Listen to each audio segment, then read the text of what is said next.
kita pada pagi hari ini.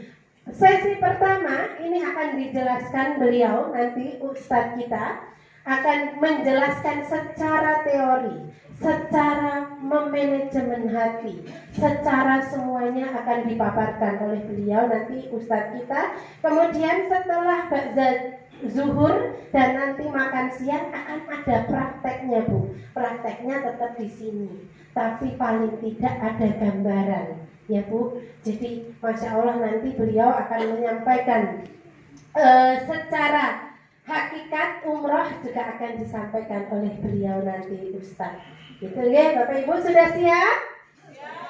Siap. Bapak sudah siap, Bapak? Sudah siap. Tek, tepuk satu, tepuk satu, tepuk satu, satu, satu, satu, tepuk tangan untuk kita semuanya. Bapak Ibu yang dirahmati Allah, tibalah kita pada acara inti kita, yaitu manasik umroh dan hakikat umroh yang akan disampaikan oleh beliau Al-Ustadz Haji Fatur Rahman SPDI Al-Hafiz. Kepada beliau Ustadz Haji Fatur Rahman Al-Hafiz kami persilahkan.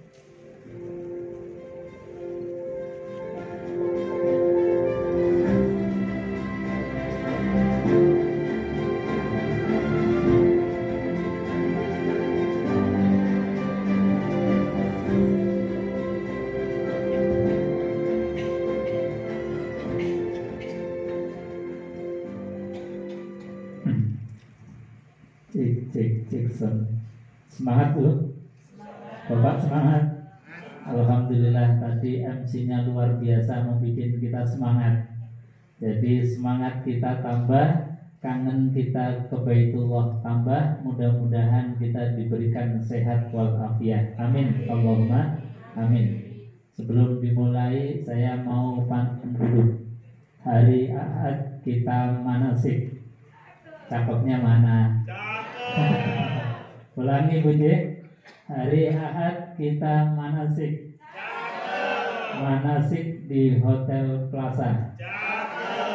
Kita pagi ini asik-asik karena kita ini calon tamunya Allah Ta'ala. Amin Allahumma amin. Bismillahirrahmanirrahim. Assalamualaikum warahmatullahi wabarakatuh.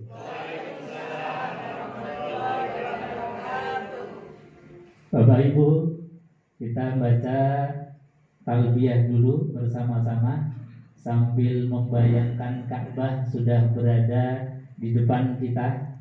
Sambil kita bayangkan makam Rasulullah, kita bayangkan di sana ada tempat yang paling mulia. Kita mulai dengan bertalbiyah terlebih dahulu. Hafal semua Ibu Bapak? Insya Allah sudah hafal. Labbaik Allahumma labbaik, labbaik la syarika laka labbaik, labbaik Allahumma labbaik, labbaik la syarika laka labbaik, innal wa an-ni'mata wal mulka la syarika lak, innal hamda wan ni'mata wal mulka syarika lak. Sambil pejamkan mata, kita fokus dengan Ka'bah yang akan kita hadiri. Jadi kita fokuskan, pejamkan mata, hati yang hadir, hati yang tawajjuh ilallah. Mari bersama-sama lagi. Labbaik Allahumma labbaik, labbaik la syarika laka labbaik, labbaik Allahumma labbaik labbaik la syarika laka labbaik innal hamda wan ni'mata wal mulka la syarika lak innal hamda wan ni'mata lak wal mulka la syarika lak. Bapak Ibu hadirin calon tamunya Allah Subhanahu wa taala yang dimuliakan Allah. Bismillah, alhamdulillah, nahmaduhu wa nasta'inuhu wa nastaghfiruh. Labbaik Allahumma labbaik, labbaik la syarika laka labbaik, innal hamda wan ni'mata laka wal mulk la syarika lak. Puji syukur kehadirat Allah Subhanahu wa taala. Alhamdulillah, pagi hari ini kita ditakdir oleh Allah bisa hadir di tempat yang mulia, tempat yang indah, tempat yang penuh dengan kerinduan kita kepada Allah, kerinduan kita kepada Rasulullah Sallallahu Alaihi Wasallam, kerinduan kita terhadap Ka'bah, kerinduan kita terhadap tempat di mana turunnya Al-Quranul Karim, penuh dengan kerinduan pagi ini. Sampai-sampai baru kita melantunkan talbiyah saja rasanya air mata sudah tidak terbendung. Ibu, ini belum lihat Ka'bah aslinya. Baru kita bertalbiyah mengawali rasa rindu kita untuk menyambut undangan Allah Subhanahu wa taala. Kerinduan tidak terbendung, air mata sudah mengalir. Ini tandanya bahwa kita betul-betul cinta kepada Allah, betul-betul kita cinta kepada Rasulullah, betul-betul kita rindu terhadap Ka'bah. Mudah-mudahan niatan kita, doa kita diijabah betul oleh Allah. Amin Allahumma amin. Allahumma ballighna ila Makkah wal Madinah li'adail umrah wa ziyarati qabri nabiyina Muhammadin sallallahu alaihi wasallam. Ya Allah, datangkanlah kami, undangkanlah kami ya Allah untuk bisa hadir di Baitullah, untuk melaksanakan umrah, untuk ziarah ke makam baginda Rasulullah sallallahu alaihi wasallam. Mudah-mudahan diijabah oleh Allah. Amin Allahumma amin. Bapak Ibu hadirin jemaah yang dimuliakan Allah Subhanahu wa taala. Untuk memulai kita perjalanan suci kita melaksanakan ibadah umrah, Al-Imam Al-Ghazali di dalam kitab Ihya Ulumuddin, beliau mengatakan bahwasanya afdhalul ilmi ilmul hal. Ilmu yang paling baik untuk dipelajari, ilmu yang paling baik untuk kita ini belajar adalah ilmul hal. Apa ilmul hal? Ilmu yang memang dibutuhkan karena kita akan melakukan satu aktivitas ibadah. Misalnya sebentar lagi mau Ramadan, maka ilmunya Ramadan harus dipelajari. Jangan baru masuk Ramadan, kita masuk Ramadan ilmunya nggak diupdate, ilmunya nggak ditambah, ilmunya sisa-sisa pengetahuan tahun kemarin, jangan sampai. Karena apa? Ilmu harus ditambah terus, diupdate terus. Itu namanya ilmul hal. Ilmu yang dibutuhkan kita harus dipelajari. Kita mau umrah nih, ada yang berangkat Maret, ada yang berangkat April. Jadi Ramadan. Maka ketika kita mau berangkat umrah, ibadah umrah atau ibadah haji, ilmunya ibadah haji, ilmunya ibadah umrah wajib untuk dipelajari. Ini namanya ilmu hal. Jangan kita kemudian penting teman-teman tawaf, kita ikut tawaf, teman-teman sa'i ikut sa'i tanpa pengetahuan yang memadai. Jangan sampai. Makanya apapun yang akan kita lakukan harus berbasis dengan ilmu, harus berbasis dengan pengetahuan yang dicontohkan oleh baginda Rasulullah Sallallahu alaihi wasallam. Bapak Ibu hadirin jemaah yang dimuliakan Allah. Maka ilmu yang pertama yang harus kita pelajari, makna berkunjung ke Baitullah itu apa? Kita harus tahu dulu siapa yang mau kita kunjungi. Itu namanya ma'rifatullah, kenal dengan Allah. Sebab kewajiban kita pertama bukan umroh, kewajiban kita pertama bukan haji, kewajiban kita pertama bukan sholat, tapi kewajiban kita pertama, kata para ulama dalam kitab Tauhid disebutkan bahwasanya awwal wajibil 'alal insan ma'rifatul ilah bistiqomah. Kewajiban dasar manusia itu apa? Ma'rifatul ilah, kenal dengan Allah Subhanahu wa ta'ala. Ini yang pertama. Gak ada artinya kita tiap hari sholat tapi gak tahu yang kita tuju itu siapa, yang kita sembah itu siapa, yang kita rukuk sujud itu siapa. Gak kenal, maka akan tidak ada makna dan artinya kita rukuk sujud tiap hari. Maka sebelum sholat, kenali dulu siapa yang kita sembah, siapa yang kita rukuk dan sujud. Ketika kita mau umrah, mau berkunjung ke Baitullah, rumah Allah, siapa yang akan kita kunjungi? Ma'rifatullah dulu, kenali dengan Allah Subhanahu wa ta'ala. Maka kata para ulama, ma'rifatul ilah bistiqoni, kenal dengan Allah dengan sedekat-dekatnya, sedetail-detailnya, dengan seyakin-yakinnya. Jangan ada keraguan terhadap Allah Subhanahu wa ta'ala. Ibu-ibu pun kenal Gusti Allah. Pun kenal dereng. Dereng. Dan katanya mau berkunjung. Yang dikunjungi siapa kira-kira? Allah. Pun kenal dereng. Dereng. Bapak-bapak sampun kenal Gusti Allah dereng. Kok ragu-ragu? Jadi kita harus kenali dulu Gusti Allah, kenalan dulu Gusti Allah, tak kenalan. Kenalan sama Gusti Allah gimana caranya? Caranya adalah mengenal sifat-sifat Allah Subhanahu wa ta'ala. Ibu-ibu hafal Asmaul Husna? Ada berapa Asmaul Husna? 99. Panjenengan gak usah 99 hafal dulu. Mungkin beberapa sifatnya Allah kenali dulu dengan dalam.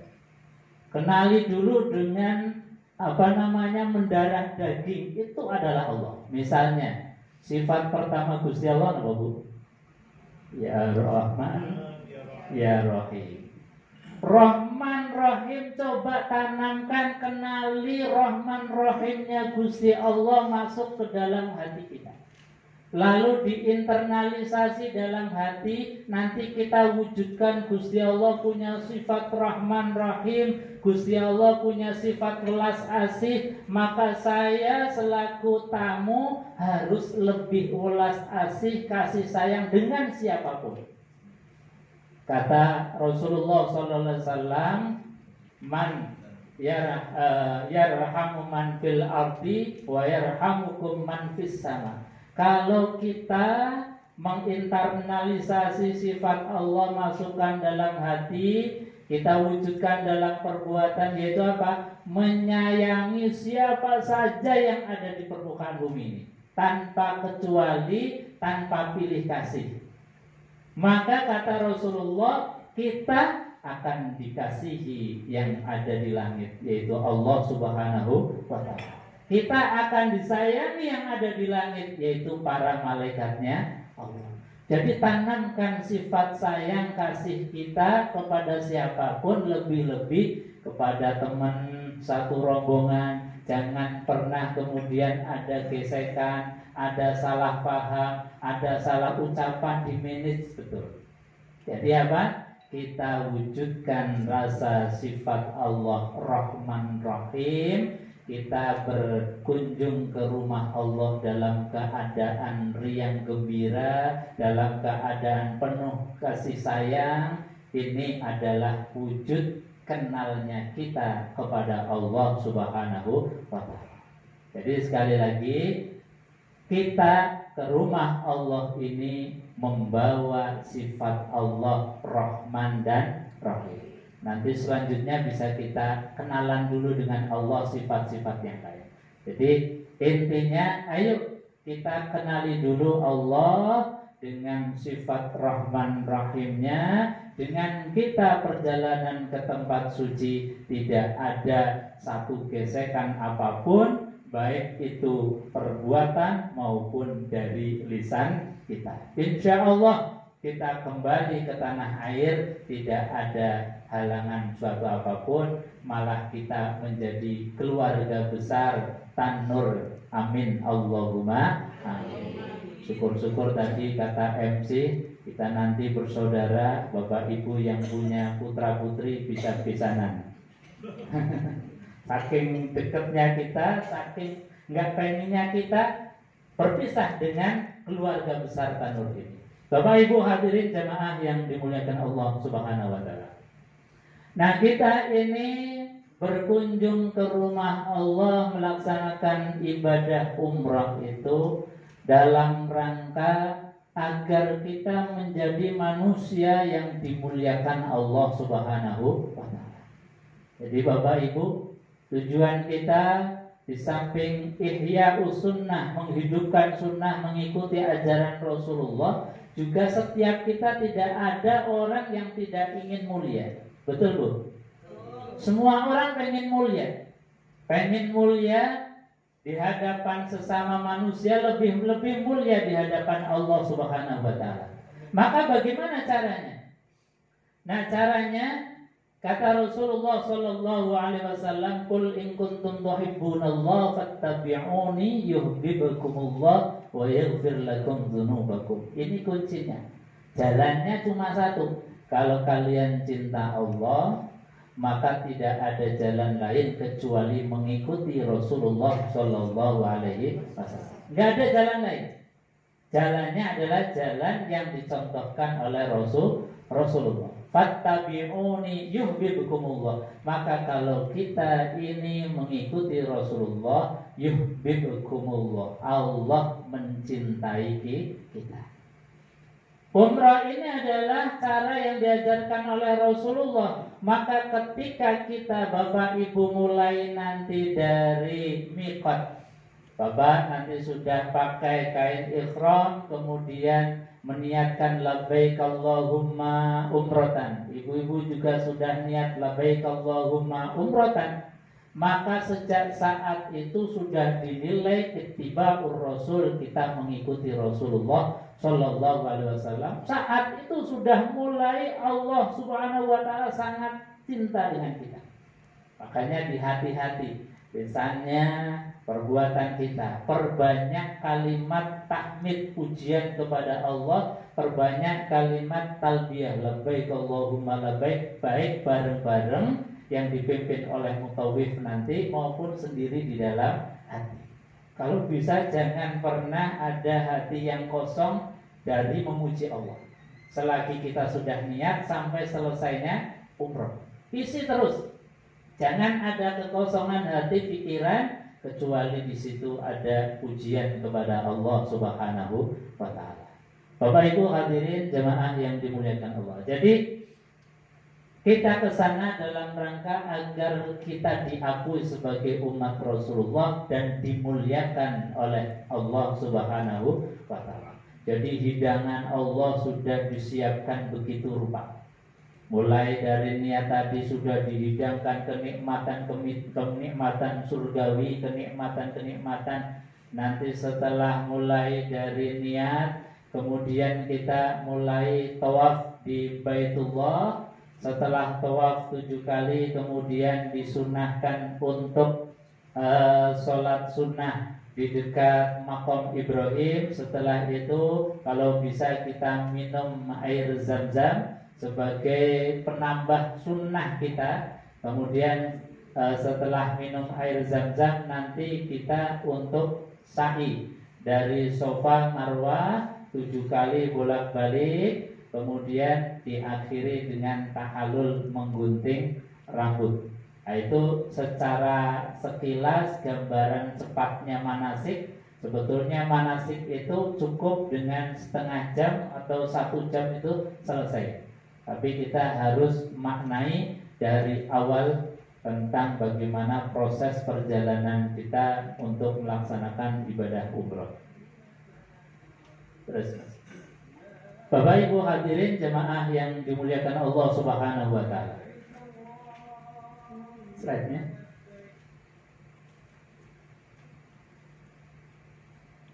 Lalu bagaimana kita di dalam menjalankan ibadah umrah ini? Kita manasik kolbu dulu. Jadi hati kita tata dulu agar perjalanan kita betul-betul Allah kerso, diterima oleh Allah dengan baik. Ini tata dengan hati. Bagaimana caranya? Kita mulai dari awal ini manasik, betul-betul tanamkan kita menjadi tamunya Allah Subhanahu wa taala. Jadi mulai lisan kita dijaga, perbuatan kita dijaga, ibadah kita dijaga, sholatnya jangan sampai kemudian bolong-bolong. Syukur-syukur mulai dijaga sholat jamaahnya. Ini sudah mulai ditata. Namanya menata hati kita akan ketemu dengan Zat yang maha, yang tiap hari memberi nikmat kepada kita, yang tiap hari memberikan tidak kurang kepada kita. Kok rasanya tidak elok kalau kita nggak siap-siap zahir batin. Kita ketemu presiden saja, mungkin undangannya 1 bulan sudah nggak bisa tidur. Karena apa? Mikir pengen ketemu presiden. Nanti bajunya apa ya? Nanti kalau saya di sana bagaimana posisi duduknya, mau ngomong apa dan sebagainya. Itu sudah kebayang, mikirnya sudah nggak karuan. Baru ketemu orang yang menurut kita paling hebat di Indonesia, seorang presiden. Apalagi ini ketemu dengan zat yang punya kontribusi sangat berarti di dalam hidup kita. Maka persiapkanlah dengan matang.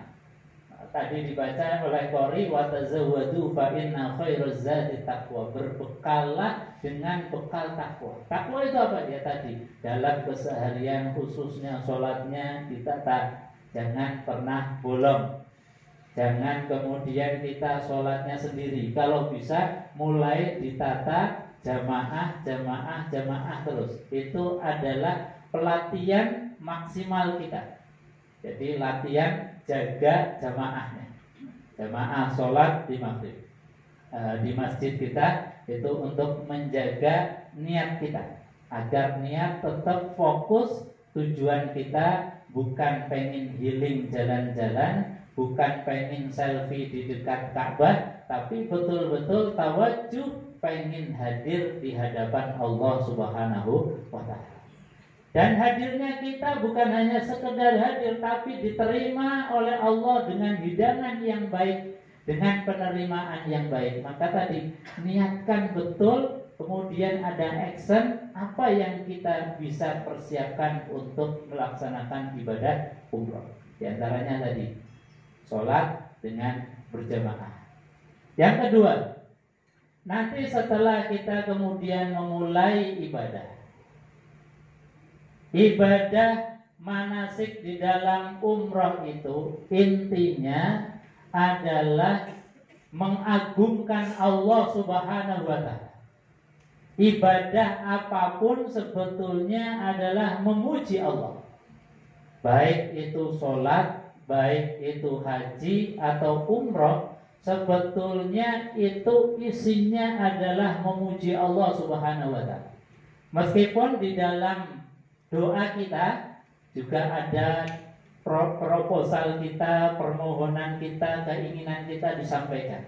Tapi sejatinya doa yang terbaik, ini kata Rasulullah, kalau panjenengan pengen apa yang disampaikan oleh Rasulullah SAW, doa terbaik itu doa yang bukan hazun nafsi, bukan yang kepentingan kita. Sekali lagi dicatat, kalau ibu-ibu doanya pengen mustajab, jangan doa yang macam-macam, pengen ini, pengen itu, pengen dan lain sebagainya. Tapi doa yang paling mustajab adalah dengan memperbanyak kalimat tahmid alhamdulillah. Saya oke dulu untuk tahmid atau memuji kepada Allah Subhanahu wa taala. Ibadah apapun itu pasti ada tahmidnya. Salat misalnya. Ibu-ibu, kalau salat kita sudah menghadap ke arah kiblat, kemudian mengangkat kedua tangan, yang diucapkan apa, Bu? Allahu Akbar. Artinya apa? Allah Maha Besar. Kita memuji Allah. Kalimat pertama sholat itu pujian. Ketika kita mengucapkan Allahu Akbar di samping memuji Allah, itu sebetulnya doa. Tanpa kita meminta ini, minta itu, minta rizki, minta anak soleh. Kalau kita memuji kepada Allah saja, itu tanpa minta kepentingan kita pasti akan dikasih. Jadi perbanyaklah memuji kepada Allah. Setelah kita takbiratul ihram Allahu Akbar, baca apa, Bu? Baca sebelum Al-Fatihah baca apa? Doa iftitah. Iftitahnya yang diajarkan oleh Rasulullah banyak. Ada kabiro walhamdulillahi katsiro subhanallahi bukratan wa asila inni wajjahtu wajhiya lilladzi fatara samawati wal arda hanifan muslima wa ma ana minal musyrikin inna sholati wa nusuki wa mahyaya wa mamati lillahi rabbil alamin la syarika lahu wa bidzalika umirtu wa ana minal muslimin. Itu dari kabiro sampai wa ana minal muslimin tidak ada kepentingan kita sama sekali. Enggak ada permohonan kita sama sekali. Coba cek nanti di rumah doa iftitah itu enggak ada keinginan kita pengen kaya, pengen sehat, pengen harta, enggak ada sama sekali. Pengen anak soleh, enggak ada. Isinya apa? Cuman memuji kepada Allah Subhanahu wa taala. Pure memuji. Tidak ada kepentingan kita sama sekali. Memang ada doa iftitah yang lain, misalnya Allahumma ba'id baini wa baina khotoyaya kama ba'adta bainal masyriqi wal maghrib. Allahumma naqqini min khotoyaya kama yunaqqal thawbul abyadu minad danas. Allahumma usilni min khotoyaya bil ma'i wal salji wal barad. Ini juga doa iftitah dan banyak doa iftitah. Tapi kenapa sirriyahnya para ulama kok senangnya ngajari kepada kita doa iftitah kabiro walhamdulillahi katsiro? Karena rahasianya doa iftitah itu tidak ada kepentingan kita, hanya memuji kepada Allah Subhanahu wa taala. Jadi monggo ibu-ibu kalau sholat boleh doa iftitah kabiro, boleh dengan doa iftitah Allahumma ba'id. Itu juga sah karena diajarkan oleh Rasul. Nah, termasuk ibadah haji, ibadah umrah, itu setelah niat apa yang diucapkan? Talbiyah. Apa talbiyah itu? Isinya hanya memuji kepada Allah. Enggak ada keinginan kita sama sekali. Tadi yang kita baca bareng-bareng, labbaik Allahumma labbaik, labbaik la syarika lak labbaik, innal hamda wa ni'mata laka wal mulk la syarika lak, labbaik Allahumma labbaik, labbaik la syarika lak labbaik, innal hamda wa ni'mata laka wal mulk la syarika lak. Ada enggak pengen sehat? Ada enggak pengen kaya? Ada enggak pengen istri 2? Jadi pure ibadah yang dimulai dengan niat dan talbiyah, isinya hanya memuji. Nggak ada keinginan kita. Makanya nanti ketika kita sudah mulai niat, kemudian perbanyak talbiyah, jangan pernah berhenti. Meskipun mungkin nanti mutawifnya hanya di awal membimbing kita, tapi selama perjalanan diusahakan selalu basah dengan talbiyah. Atau hati tidak pernah kosong dari talbiyah, memuji Allah Subhanahu wa taala, karena sebetulnya puncak daripada ibadah itu adalah kita bersyukur kepada Allah dengan mengucapkan alhamdulillah. Maka siapapun, ini rumusnya Quran. Rumusnya Quran, ibu-ibu, kalau kita mengucapkan alhamdulillah, matur nuwun kalih Gusti Allah, terima kasih terhadap Allah atas segala nikmat yang diberikan kepada kita, nggak usah minta. Rumusnya la azidannakum, pasti akan ditambah. Kalau mau matur syukur, kalau mau terima kasih. Jadi kalau ibu-ibu mau ke tanah suci umroh inilah, saya nanti pengen doa supaya anak saya ini berhasil bla bla bla bla, supaya suami saya ini naik jabatan, supaya nanti rezekinya tambah dan sebagainya. Kalau panjenengan terima kasih sama Gusti Allah, gak usah minta, pasti dikasih. Ini rumusnya. Rumusnya Quran, la in syakartum la azidannakum wala in kafartum inna azabi lasyadid. Ya bolehlah nanti diselipkan dengan doa-doa kepentingan kita, tapi udah akeh-akeh. Perbanyak dengan mengucapkan alhamdulillah. Ini kunci. Ini namanya ma'rifatullah, kenal dengan Allah. Jangan didahulukan ego kita. Kita pengen tak umroh dulu, ben jadi caleg misalnya. Ben usahanya, bisnisnya lancar. Ini namanya hazun nafsi. Kita ke sana sebetulnya bukan rindu Allah, tapi sebetulnya kepentingannya sendiri. Pengen usahanya lancar, pengen misalnya dipilih jadi dewan, pengen macam-macam. Itu adalah kurang benar. Yang benar adalah dahulukan rindu kita, matur nuwun kita kepada Allah. Baru nanti kalau ada sisa waktu kita mohon, ya Allah, pengen supaya anak-anak ini berhasil semua, sukses semua, ya Allah, jadikanlah suami kami ini bisa naik jabatan, usahanya lancar dan lain sebagainya. Itu nanti belakangan. Tapi dahulukan matur nuwun. Ini yang harus ditanamkan. Sebab apa? Banyak yang kadang-kadang ini kita salah kaprah. Mau umroh, mau haji, ben menyelesaikan problem hidup.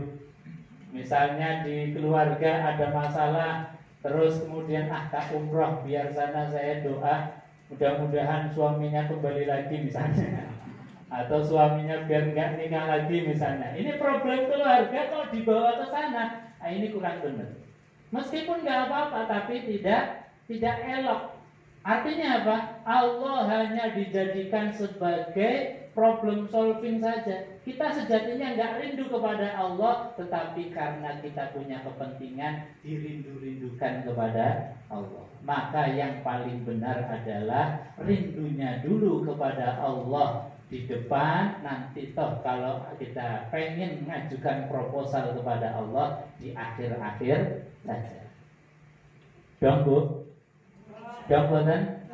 Paham Bapak? Insya Allah. Nah ini sebenarnya poin terpenting dari manasik itu. Jadi ma'rifatul ilah bistiqoni, kenal dengan Allah dengan seyakin-yakin. Kalau nanti prosesnya umroh, sebetulnya asal anut pembimbing itu sudah sah. Asal anut pembimbing sudah sah. Pembimbing tawaf ikut tawaf, pembimbing sa'i ikut sa'i, pembimbing tahalul ikut tahalul, itu sudah sah. Tapi kalau hati ini tidak bergerak, tidak tawajuh kepada Allah, 35 juta rasanya iman gak ada artinya. Tapi kalau kita ini tawajuh kepada Allah, bayar seberapapun rasanya, kerinduan terhadap Allah lebih besar dibandingkan dengan materi yang kita keluarkan. Bapak Ibu hadirin jemaah yang dimuliakan Allah. Jadi ibadah apapun itu yang dikedepankan adalah tadi kita mengawali dengan talbiyah, labbaik Allahumma labbaik, labbaik la syarika lak labbaik, innal hamda wa ni'mata lak wal mulk. Maka talbiyah ini tolong bukan hanya dihafal, tapi artinya juga mohon dipahami betul. Ya, artinya dipahami, didalami dalam hati, maknanya apa ya Gusti Allah, nanti Gusti Allah paling makna sendiri. Pokoknya panjenengan diartikan dulu. Nanti sambil jalan jenengan maknai dan pasti akan dikasih Allah. Innal hamda, sesungguhnya pujian, lakawal mulk, dan kerajaan itu adalah milik Allah. Nanti kita dapat inspirasi, dapat pemahaman sendiri. Tapi kita tadi hafal, tahu artinya dulu. Kemudian nanti setelah proses tawaf juga sama yang diajarkan oleh baginda Rasulullah SAW.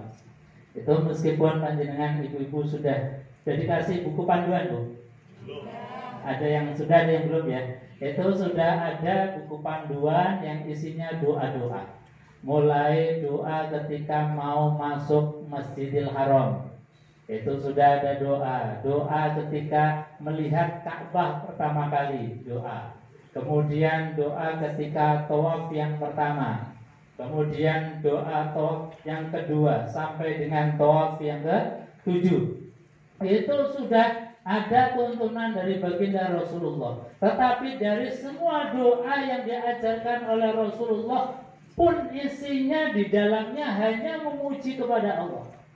Jadi panjenengan misalnya nggak hafal semua doa, perbanyaklah kalimat thayyibah yang diajarkan oleh Rasulullah. Subhanallah walhamdulillah wala ilaha illallah wallahu akbar. Subhanallah alhamdulillah wala ilaha illallah wallahu akbar. Subhanallah alhamdulillah wala ilaha illallah wallahu akbar. Itu aja sudah modal awal dasar yang kalau panjenengan misalnya jauh dari mutawif nggak kedengeran suaranya misalnya, atau kedesak-desak orang tawaf sehingga tidak konsentrasi untuk membaca, perbanyak subhanallah walhamdulillah wala ilaha illallah wallahu akbar.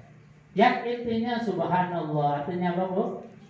Maha suci Allah. Walhamdulillah, segala puji bagi Allah. Wala haula wala quwata illa billah, tidak ada kekuatan kecuali dari Allah Subhanahu wa taala. Itu saja diputar dari mulai tawaf pertama, kedua, 3 sampai 7, sa'i pertama, sa'i kedua sampai ke-7.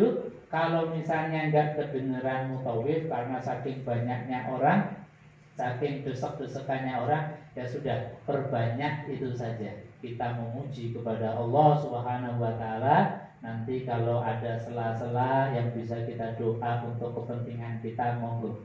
Tapi jangan kebalik, kepentingannya didahulukan, memujinya Allah itu kemudian kalau ada waktu sisa. Ini namanya kebalik. Jadi kita bersyukur kepada Allah, memuji kepada Allah sebanyak-banyaknya. Sampai toh ketika kita sa'i di Safa dan Marwah pun sama. Kita mengatakan atau berdoa, inna Safa wal Marwata min sya'airillah, faman hajjal baita aw i'tamara fala junaha alaihi ay yatawafa bihi. Jadi memuji terus kepada Allah Subhanahu wa taala. Bapak Ibu hadirin jemaah yang dimuliakan Allah. Ini dasar akidah basic kita di dalam memulai apapun aktivitas ibadah kita. Baik itu umrah, baik itu sholat, baik itu puasa, kenali dulu dengan Allah Subhanahu wa ta'ala. Bapak Ibu hadirin jemaah yang dimuliakan Allah. Sampai di sini ada yang mau ditambahkan atau ditanyakan sebelum saya lanjutkan untuk sesi yang sifatnya lebih teknis lagi di dalam fikihnya. Ada yang mau ditanyakan Bapak Ibu? Monggo Bapak Ibu, ada yang mau bertanya? Saya kasih mic untuk yang mau bertanya. Tidak ada sepertinya Ustaz. Insya Allah sudah paham yang tadi disampaikan oleh Ustaz.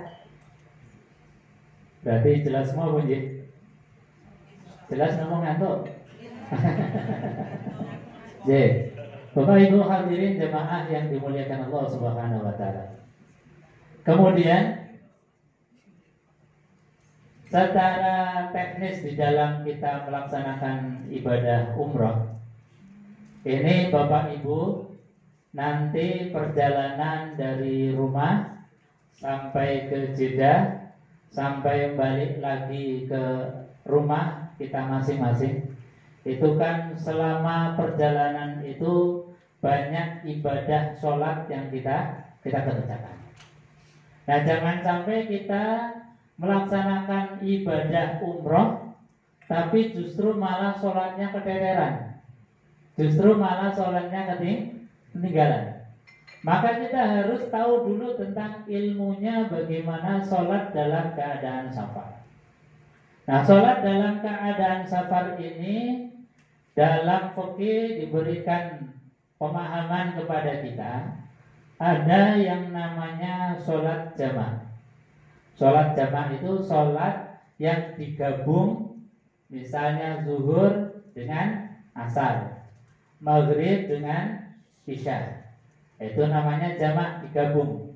Kalau subuh nggak boleh dijamak loh, nggak boleh subuh sama zuhur nggak boleh. Jadi satu-satunya sholat yang nggak boleh dijamak sholat apa? Sholat subuh. Jadi yang dijamak zuhur dengan asar, dengan zuhur dengan asar, maghrib dengan isya. Itu kalau jamak biasa tetap 4 rakaat. Ada lagi dengan yang namanya jamak qashar. Ya digabungkan tapi diringkas. Yang 4 rakaat jadi 2 rakaat. Jadi zuhurnya cuma 2 rakaat, asarnya cuma 2 rakaat. Maghribnya tetap 3, nggak dikorting jadi 2. Yang dikorting isyanya jadi 2. Nah, itu namanya jamak qashar. Nah, jamak ini ada 2 juga. Ada namanya jamak takdim, ada jamak takhir. Takdim itu apa? Takdim itu yang dilakukan di waktu yang awal. Zuhur dengan asar dilakukan di waktu asar, itu namanya jamak takdim. Kalau kemudian dilakukan di waktu asar, itu namanya jamak takhir. Kalau maghrib dengan isya dilakukan di waktu maghrib, namanya jamak takdim. Kalau dilakukan di waktu isya, namanya jamak takhir. Itu namanya jamak dikumpulkan 2 waktu sholat di waktu yang sama. Bisa dengan qashar, bisa dengan sempurna 4 rakaat. Nah, ini qashar.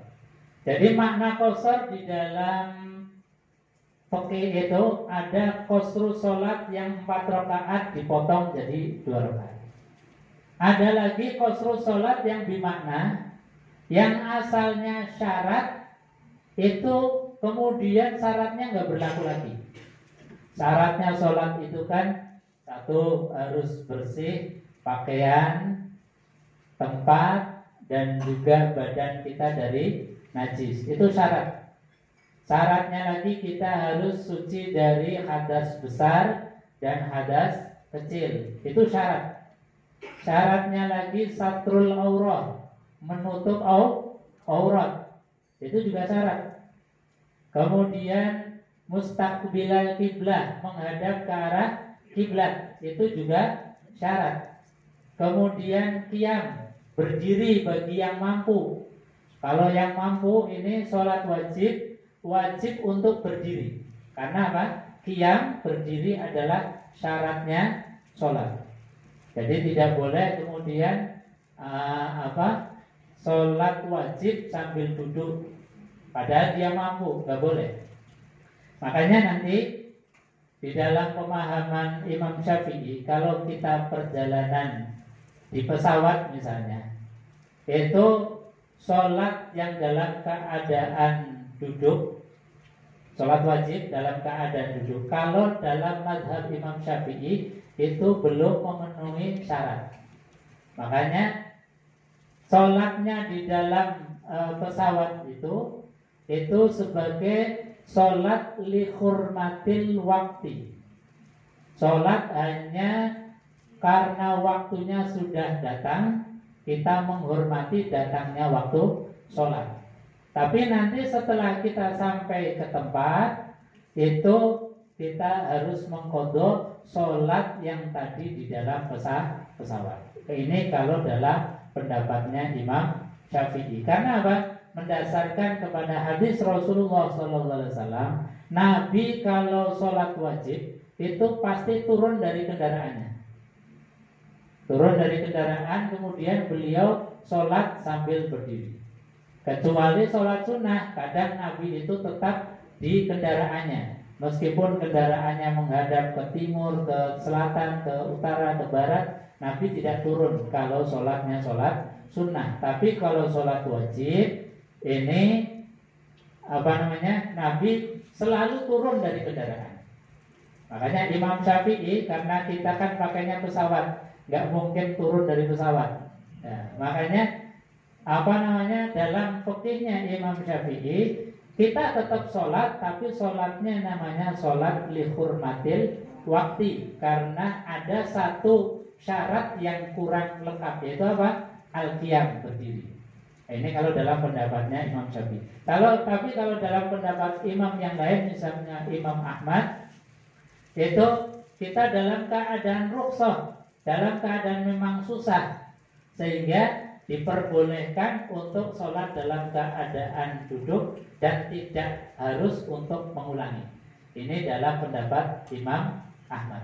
Makanya saya hanya membekali pengetahuan ilmunya pada jenengan. Jenengan nanti boleh memilih di antara dua itu. Semuanya dua-duanya sah. Secara hukum semuanya dua-duanya sah. Jadi kalau panjenengan misalnya repot untuk ulangi, ambil intiqalul mazhab dengan mazhab atau saran hukumnya Imam Ahmad, itu boleh, karena dalam keadaan rukhsah. Jadi kalau saran saya, karena nanti dalam perjalanan panjenengan itu ada ketua rombongan atau mutawifnya, nanti tinggal mengikuti arahan dari mutawif saja. Itu enaknya jamaah itu begitu. Jadi enaknya jamaah harus gandul sama yang memang yang memimpin, yang mengarahkan. Misalnya yang mengarahkan kita sholat jamaah dengan tidak usah nanti, ya sudah nggak apa-apa. Nah itu bagian dari rukhsah. Rukhsah itu keringanan. Dalilnya apa? Dalilnya adalah inna ma'al usri yusra fa inna ma'al usri yusra. Ketika mentok kok susah, langsung pintu kemudahan dibuka oleh Allah Subhanahu wa taala. Nah, ini enaknya. Jadi tinggal monggo panjenengan milih saran hukum yang bagaimana. Mau sholat di pesawat yang tidak usah ngulangi lagi di bandara, karena namanya orang dalam perjalanan kadang-kadang pas lagi pusing, mumet, tempat baru nggak tahu musola dan sebagainya, ya sudah pilih pendapat yang membolehkan untuk sholat sambil dalam keadaan duduk. Itu namanya qasrus sholat. Jadi memotong yang asalnya syarat. Yang asalnya syarat dalam keadaan tertentu itu syarat nggak berlaku lagi. Contoh misalnya, ya ini yang sering terjadi, orang yang sudah dalam keadaan sakit, yang sakit tidak bisa bergerak apa-apa, yang mungkin pas biasanya yang nunggu anaknya, yang membantukan wudhu dan sebagainya, kok dilalah tidak ada. Maka orang yang dalam keadaan sakit yang sudah tidak bisa apa-apa, ya tetap harus sholat, tapi sholatnya dengan cara sebisanya. Meskipun badannya masih ada najisnya, pakaiannya masih kotor, jangan beralasan kemudian ini pakaiannya masih kotor, badannya masih kotor, kemudian tidak sholat. Ini malah salah. Jadi tetap harus sholat dalam keadaan apa adanya. Yang tadi syarat harus bersih, syarat harus wudu, itu secara otomatis terpotong. Jadi tidak berlaku lagi bagi orang-orang yang dalam keadaan terpaksa, dalam keadaan darurat. Nah ini yang sering salah kaprah. Kadang-kadang kita jenguk orang atau saudara kita, atau bahkan orang tua kita sendiri, ditanya, Pak, Bu, belum sholat nopo dereng? Oh, saya belum sholat, pakaiannya masih kotor, badannya najis dan sebagainya. Tidak ada yang membantu untuk membersihkan. Makanya kita harus memberikan ilmu kepada mereka. Pak, Bu, sholat dalam keadaan seperti ini sudah, pokoknya sholat saja dalam keadaan sebisanya. Tidak usah ambil wudhu, tidak apa-apa. Syukur bisa diganti dengan tayamum. Tidak usah ganti pakaian, tidak apa-apa, kecuali ada yang menggantikan. Kan kadang-kadang kita orang lain jenuh kepada tetangga mau gantikan kan ya pakai. Ya sudah, kasih ilmunya saja. Pak, Bu, tetap sholat jangan ditinggalkan. Sholat seperti apa adanya dan sebisanya. Tidak harus kemudian ganti pakaian, tidak harus kemudian bersih dulu. Ini dalam fikih disebut sebagai qasrus sholat, memotong sholat. Memotong yang asalnya syarat langsung dipotong, tidak berlaku lagi dalam keadaan darurat. Bapak Ibu hadirin jemaah yang dimuliakan Allah. Jadi ini yang penting kami ingatkan secara teknis, panjenengan nanti perjalanan itu jangan sampai teledor terhadap sholatnya. Sholatnya tadi sudah saya sampaikan, untuk ringannya bisa dijamak, bisa dijamak kosor. Kalaupun nanti misalnya dalam suatu saat kok pakaiannya dilalah kotor, pakaiannya dilalah ada najisnya, mau ganti, pesawat sudah mau terbang, ya sudah, yang penting sholat dulu dalam keadaan apa adanya. Nah kalau yang seperti ini tadi boleh nanti jenengan mantepnya dikodo ketika waktu sudah dalam keadaan ruang, atau ambil satu pemahaman bahwasanya itu adalah keadaan dururiyah, dalam keadaan darurat. Jadi kita harus tahu ilmunya dalam keadaan normal dan ilmunya dalam keadaan darurat. Kadang ilmunya kita ini dalam keadaan normal saja, sehingga tidak berani melakukan sesuatu yang dalam keadaan darurat, malah sampai kemudian tarkus sholat atau meninggalkan sholat hanya alasan ini pakaiannya kotor, ini badannya kotor dan sebagainya. Padahal waktu sudah masuk. Padahal perintahnya Quran apa? As-sholat inna sholata kanat 'alal mu'minina kitaban mawquta. Sholat itu bagi orang yang beriman kewajiban yang sudah ditetapkan waktu-waktunya. Enggak boleh mundur-mundur. Maghrib di waktu sudah masuk isya, subuh matahari sudah terbit. Ini namanya enggak konsisten. Namanya sudah keluar dari waktu yang ditetapkan oleh Allah Subhanahu wa taala. Jadi teknis yang pertama tadi, jaga sholatnya. Sholat nanti sesuai dengan arahan pembimbing. Pembimbingnya misalnya mengatakan bahwasanya ini sholat dihormatil waktu karena menurut Imam Syafi'i belum sah, belum memenuhi standar syaratnya. Ya nggak apa-apa, panjenengan ngikuti, nanti setelah turun kemudian mengulangi sholat yang tadi di pesawat. Kalau pembimbingnya mengatakan itu sudah, ini dianggap cukup, ya sudah. Jadi sekali lagi, enaknya jamaah itu tinggal manut, tapi tahu dasar fondasi hukumnya, struktur arah atau alur pemikiran ini kita harus tahu. Jamaah yang dimuliakan Allah Subhanahu wa taala. Nah, setelah kemudian kita sholat, menjaga sholatnya, kita sudah sampai ke bandara, itu kemudian panjenengan sudah mulai melaksanakan prosesi untuk ibadah umroh. Umroh yang pertama, umroh yang kedua, atau panjenengan pengen mengumrohkan. Barangkali mungkin orang tua yang belum sempat umroh, atau saudara yang belum sempat umroh, badal umroh boleh. Jadi ini hal yang baik. Panjenengan ada sela-sela waktu minta diantar oleh pembimbing untuk umroh tambahan atau membadalkan umroh boleh. Ini sangat bagus. Jadi manfaatkan momen-momen itu, karena biasanya misalnya di Mekah itu 5 hari. 5 hari kan itu lumayan waktunya. Bisa setiap hari kita umroh, bisa. Atau misalnya pagi sore umroh juga bisa. Karena kita bisa mengambil mikot yang dekat di Taif, kita bisa bolak-balik umroh, khususnya untuk tadi badal umroh untuk orang-orang yang kita cintai, orang tua kita, saudara kita yang belum melaksanakan ibadah umroh, atau tambah umroh untuk diri kita sendiri, itu boleh. Jemaah yang dimuliakan Allah. Kemudian setelah nanti ke Madinah, kita berziarah ke makam baginda Rasulullah Sallallahu Alaihi Wasallam. Rasulullah Sallallahu Alaihi Wasallam yang menjadi kerinduan kita. yang membimbing kita, yang menjadi panutan kita Rasulullah Shallallahu Alaihi Wasallam.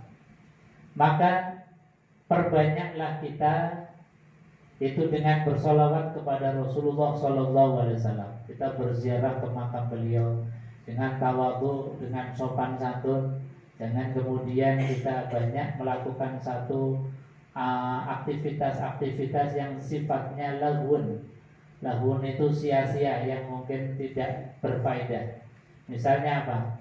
Dilok-dilok selfie di dekat makamnya Rasulullah SAW. Nah, ini kurangi. Kalau mau untuk kenang-kenangan ya sekali saja. Jadi jangan dan setiap kali kita mau sholat di makam Rasulullah selfie. Ini mengurangi daripada khidmah. Jadi untuk rasa kerinduan kita munculkan hati kita, tawajuh kita kepada Rasulullah Shallallahu Alaihi Wasallam dan kenali Rasulullah yang kita kunjungi. Sebab apa, kadang-kadang kita kalah kenalnya dengan orang-orang non-muslim. Orang-orang non-muslim kenal dengan Rasulullah itu digambarkan di dalam Al-Quran sangat detail, sangat kenal sekali dengan Rasulullah SAW. Padahal saat itu Nabi belum dilahirkan, tapi kenal dengan Nabi, sifatnya Nabi SAW sangat detail. Kenapa? Karena mereka itu baca kitab-kitab, kitab Zabur, Taurat, dan Injil yang mengabarkan tentang karakter sifat mulianya Rasulullah, sehingga mereka itu detail kenalnya Rasulullah. Itu digambarkan dalam Quran. Alladzina atainahumul kitab ya'rifunahu kama ya'rifuna abna'ahum. Coba. Quran menggambarkan kenalnya orang Yahudi, orang Nasrani, ahli kitab zaman dulu. Itu ya'rifunahu, kenal dengan Nabi Muhammad, kama ya'rifuna abna'ahum, seperti mengenal anaknya sendiri. Ibu-ibu kalau sama anaknya sendiri kenal detail betul? Tahu persis anak ini sukanya apa, biasanya bangun jam berapa, hobinya apa, temannya siapa, detail. Karakter sifatnya seperti apa, itu paham betul seorang ibu. Orang tua itu pasti tahu persis anaknya sendiri. Nah, itu orang Yahudi Nasrani kenal dengan Nabi Muhammad, itu gambarannya seperti mereka mengenal anaknya sendiri, saking detailnya. Nah, pertanyaannya, kita ini yang mengaku sebagai umat Rasulullah SAW, yang sebentar lagi akan mengunjungi makam beliau Rasulullah SAW, ini kira-kira sudah kenalnya seperti apa dengan Rasulullah? Kita kenal dengan Rasulullah, kenal yang bagaimana? Iya, jadi kenal dengan Rasulullah, kenali betul dengan Rasulullah SAW. Detail-detailnya Rasulullah. Mungkin juga fisikalinya Rasulullah seperti apa kita gambarkan ketika kita hadir di makam Rasulullah, gambarannya seperti apa. Itu digambarkan di dalam kitab-kitab sirah nabawiyah luar biasa. Bayangke gantengnya Kanjeng Nabi ngalah ke gantengnya Nabi Yusuf. Gantengnya Nabi Shallallahu Alaihi Wasallam luar biasa. Itu baru fisikalinya. Yang badan jasadnya Rasulullah SAW di antara kemuliaannya itu lalat saja nggak mau nemplok di badannya Rasulullah. Nah, kalau kita kan tiap hari lalat nemplok, apalagi kalau seharian ini nggak mandi, ya itu sudah lalat itu nggak diundang datang sendiri. Tapi tidak dengan Rasulullah. Rasulullah padahal aktivitasnya kadang-kadang perang melawan musuh. Tentu badan beliau berkeringat. Bahkan ketika membuat parit Khandaq itu bukan ongkang-ongkang hanya ngomandoni saja, tapi Nabi ikut turun tangan gawa gancu, kemudian batu-batu dibelah oleh Rasulullah SAW. Pasti keringatnya bercucuran. Tapi toh demikian badannya Rasulullah SAW dalam mulianya itu tidak pernah dihinggapi semacam nyamuk ataupun lalat. Ini mulianya Rasulullah Shallallahu Alaihi Wasallam. Maka kita gambarkan, ya Allah, kerinduan kita ketemu, hadir, ziarah ke manusia yang paling utama. ke nabi yang paling utama, bahkan sebagai khatamul anbiya, penutup daripada nabi-nabi. Ini bukan sembarang manusia. Satu-satunya manusia yang dapat panggilan khusus ke Sidratul Muntaha adalah baginda Rasulullah Shallallahu Alaihi Wasallam. Ini kita harus hadir dengan penuh ketawaduan, penuh kekhusyuan, penuh kerinduan di dalam hati.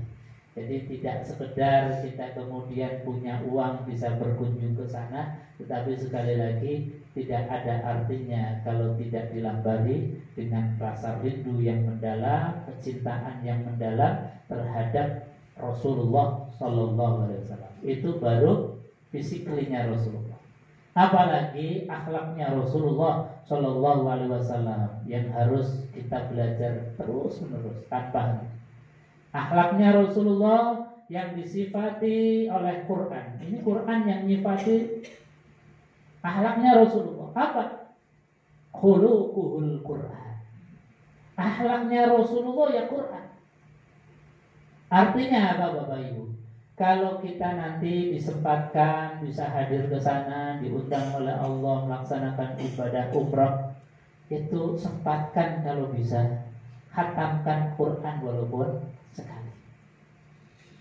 Khatamkan Quran walaupun sekali. Kenapa?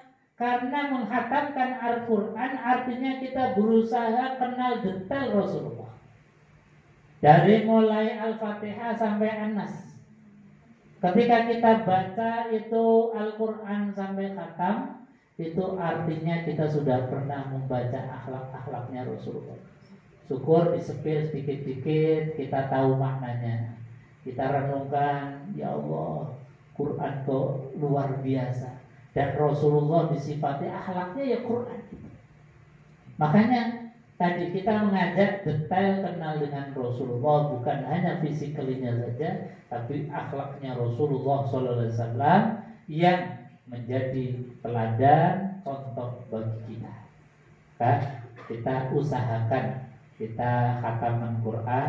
Kalaupun misalnya nggak bisa secara individu, boleh misalnya di kelompok, karena waktunya mungkin terbatas. Dibikin satu kelompok, satu juz, satu kelompok, satu juz dibagi. Insya Allah itu bagian dari kita kenal dengan Rasulullah Sallallahu Alaihi Wasallam. Jadi akhlaknya Rasulullah itu kalau kita belajar, misalnya dalam hal makan saja, itu rasanya kita sudah nangis kalau hidangan di depan kita itu rasanya enak-enak. Nangis kalau kita ini makan di restoran-restoran yang mahal. Nangis rasanya bahkan gak kolu makan, gak doyan makan kalau kemudian dihidangkan makanan-makanan yang besar. Karena apa? Karena mikir Rasulullah dalam hadis yang dikutip di dalam kitab Riyadhus Shalihin. Itu Nabi Shallallahu Alaihi Wasallam tidak pernah makan roti yang terbuat dari gandum yang halus. Artinya apa? Makanannya Rasulullah itu ya Allah luar biasa. Bahkan tidak jarang Rasulullah Shallallahu Alaihi Wasallam ganjel perutnya ini dengan batu. Saya kira yang hadir di sini nggak pernah melakukan itu, ganjel perut dengan batu. Setidak punyanya kita, tidak punya makanan, rasanya kita tidak sampai segitunya. Tapi Nabi Shallallahu Alaihi Wasallam beberapa kali bahkan sering hanya untuk menahan rasa lapar, perutnya diganjal dengan batu. Rasanya kita kalau ukurannya Rasulullah SAW itu gak ada apa-apanya. Perjuangannya Rasulullah SAW. Maka barokahnya panjenengan itu gak ingat Rasulullah, makan di restoran yang mahal, nikmat, itu santai-santai saja. Jadi nggak merasa bersalah, nggak merasa kemudian malu dengan Rasulullah. Ini barokahnya orang tidak tahu, atau barokahnya kita lupa dengan Rasulullah. Tapi kalau kita ini ingat dengan Rasulullah, disediakan makanan itu, rasa ya Allah malunya luar biasa.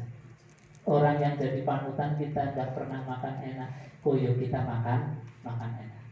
Tapi sekali lagi, barokahnya orang lupa, barokahnya orang tahu itu ternyata menjadikan kita itu nyaman saja. Tapi nanti kalau kita kunjung dengan Rasulullah SAW yang dalam hadis disebutkan siapapun yang berkunjung kepadaku itu sama ketika berkunjung dalam keadaan saya masih hidup. Jadi sekali lagi jaga tata krama kita, adab kita, sopan santun kita, jangan sembrono di dekat makam Rasulullah Shallallahu Alaihi Wasallam. Syukur-syukur tadi bisa menginternalisasi, mencontoh sedikit demi sedikit akhlaknya Rasulullah Shallallahu Alaihi Wasallam. Bapak Ibu hadirin jemaah yang dimuliakan Allah, sampai sini ada yang mau ditanyakan? Monggo kalau ada. Monggo Ibu.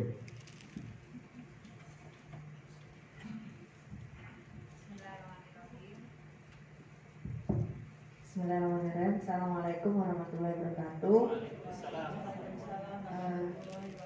Terima kasih atas waktunya Ustadz. Mohon izin bertanya, untuk tadi kan disarankan